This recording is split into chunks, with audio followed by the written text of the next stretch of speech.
ভাইরা আমার, আজ দুঃখ ভারাক্রান্ত মন নিয়ে আপনাদের সামনে হাজির হয়েছি। আপনারা সবই জানেন এবং বোঝেন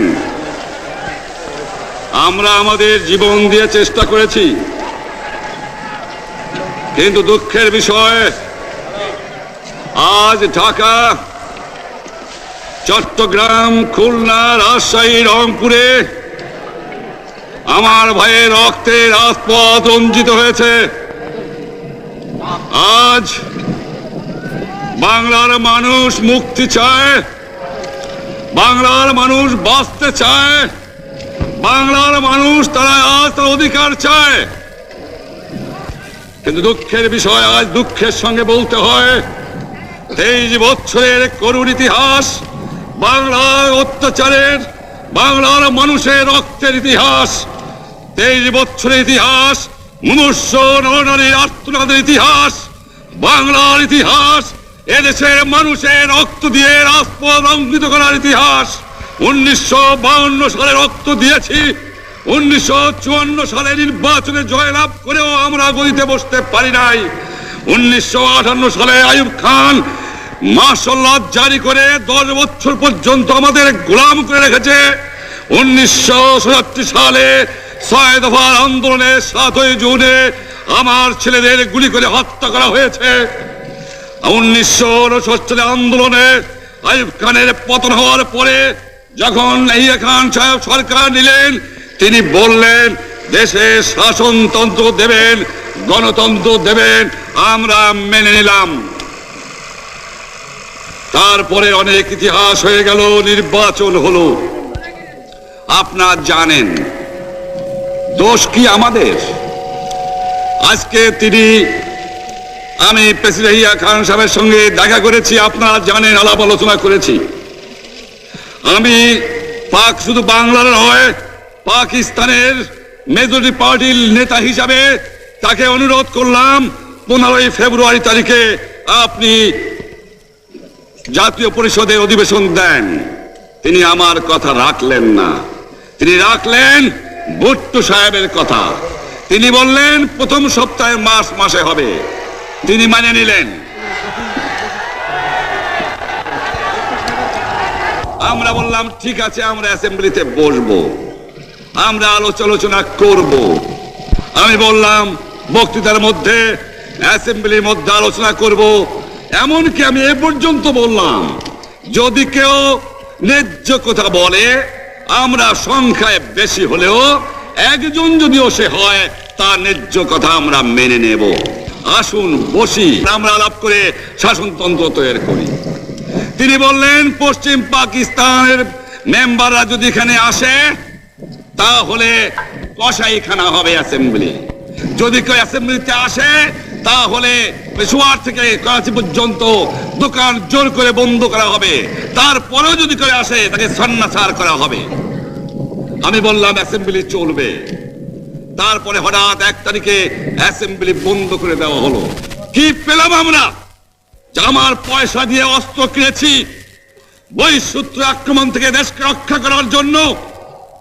আজ সেই অস্ত্র ব্যবহার হচ্ছে আমার দেশের গরিব দুঃখী নিরস্ত্র মানুষের বিরুদ্ধে, তার বুকের উপরে হচ্ছে গুলি। আমরা পাকিস্তানের সংখ্যাগুরু, আমরা বাঙালিরা যখনই ক্ষমতায় যাওয়ার চেষ্টা করেছি, যখনই এদেশের মালিক হবার চেষ্টা করেছি, তখনই তারা আমাদের উপর ঝাঁপিয়ে পড়েছেন। তারা আমাদের ভাই। আমি বলেছি তাদের কাছে এই কথা যে আপনারা কেন আপনার ভাইয়ের বুকে গুলি মারবেন?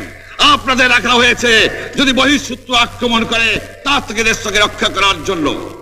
তারপরে উনি বললেন যে আমার নামে বলেছেন, আমি নাকি বলে স্বীকার করেছি যে 10 তারিখে রাউন্ড টেবল কনফারেন্স হবে। আমি উনাকে একথা বলে দেবার চাই, আমি তাকে তা বলি নাই। টেলিফোনে আমার সঙ্গে তার কথা হয়। তাকে আমি বলেছিলাম জনাব ইয়াহিয়া খান সাহেব, আপনি পাকিস্তানের প্রেসিডেন্ট, দেখে যান, ঢাকায় আসেন কিভাবে আমার গরিবের উপরে, আমার বাংলার মানুষের বুকের উপরে গুলি করা হয়েছে, কি করে আমার মায়ের কোল খালি করা হয়েছে, কি করে মানুষকে হত্যা করা হয়েছে আপনি আসুন, দেখুন, বিচার করুন, তারপরে আপনি ঠিক করুন। আমি এই কথা বলেছিলাম। হঠাৎ আমার সঙ্গে পরামর্শ না করে বা আমাদের সঙ্গে আলোচনা না করে 5 ঘন্টা গোপনে বৈঠক করে যে বক্তৃতা তিনি করেছেন এবং যে বক্তৃতা করে অ্যাসেম্বলি করেছেন, সমস্ত দোষ তিনি আমার উপরে দিয়েছেন, বাংলার মানুষের উপরে দিয়েছেন।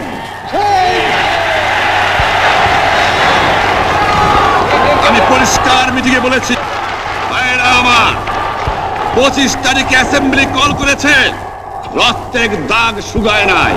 আমি 10 তারিখে বলে দিয়েছি যে ওই শহীদের রক্তের উপর দিয়ে পাড়া দিয়ে আরটিসিতে মুজিবুর রহমান যোগদান করতে পারে না। অ্যাসেম্বলি কল করেছেন, আমার দাবি মানতে হবে। প্রথম, সামরিক আইন মার্শাল ল উড্র করতে হবে। সমস্ত সামরিক বাহিনীর লোকদের ব্যারাকে ফেরত দিতে হবে। যেভাবে হত্যা করা হয়েছে তার তদন্ত করতে হবে। আর জনগণের প্রতিনিধির কাছে ক্ষমতা হস্তান্তর করতে হবে।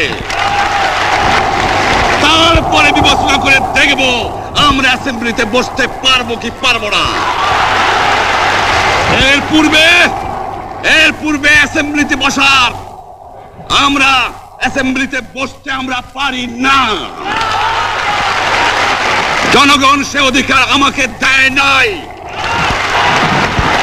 তোমরা আমার ভাই, তোমরা ব্যারাকে থাকো, কেউ তোমাদের কিছু বলবে না, কিন্তু আর আমার বুকের উপর গুলি চালাবার চেষ্টা করো না,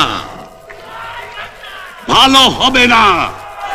7 কোটি মানুষকে চাপায় রাখতে পারবো না। আমরা যখন মরতে শিখেছি তখন কেউ আমাদের দবাতে পারবে না। যে পর্যন্ত আমার এই দেশের মুক্তি না হবে, খাজনা ট্যাক্স বন্ধ করে দেওয়া হলো, কেউ দেবে না। তবে আমি অনুরোধ করছি, আপনারা আমাদের ভাই, আপনারা দেশকে একেবারে জাহান্নামে ধ্বংস করে দিয়েন না। জীবনে আর কোনোদিন আপনাদের মুখ দেখা দেখি হবে না। যদিও আমরা শান্তিপূর্ণভাবে আমাদের ফয়সালা করতে পারি, তাহলে অন্তপক্ষে ভাই ভাই হিসেবে বাস করার সম্ভাবনা আছে। সেই জন্য আপনাদের অনুরোধ করছি, আমার এই দেশে আপনারা মিলিটারি শাসন চালাবার চেষ্টা করবেন না। দ্বিতীয় কথা, প্রত্যেক গ্রামে, প্রত্যেক মহল্লায়, প্রত্যেক ইউনিয়নে, প্রত্যেক সাব ডিভিশনে আওয়ামী লীগের নেতৃত্বে সংগ্রাম পরিষদ গড়ে তোলো। এবং বেঈমানি করি নাই, প্রধানমন্ত্রিত্ব দিয়ে আমাকে নিতে পারে নাই, ফাঁসি কাস্টে আসামি দিয়ে আমাকে নিতে পারে নাই। যে রক্ত দিয়ে আপনারা আমাকে একদিন জেলের থেকে বার করে নিয়ে এসেছিলেন, এই রেসকোর্স ময়দানে আমি বলেছিলাম আমার রক্ত দিয়ে আমি রক্তের ঋণ শোধ করবো, মনে আছে? আমি রক্ত দেওয়ার জন্য প্রস্তুত। আমাদের মিটিং এইখানেই শেষ। আসসালামু আলাইকুম। জয় বাংলা। বাঙালি অস্ত্র ধরো।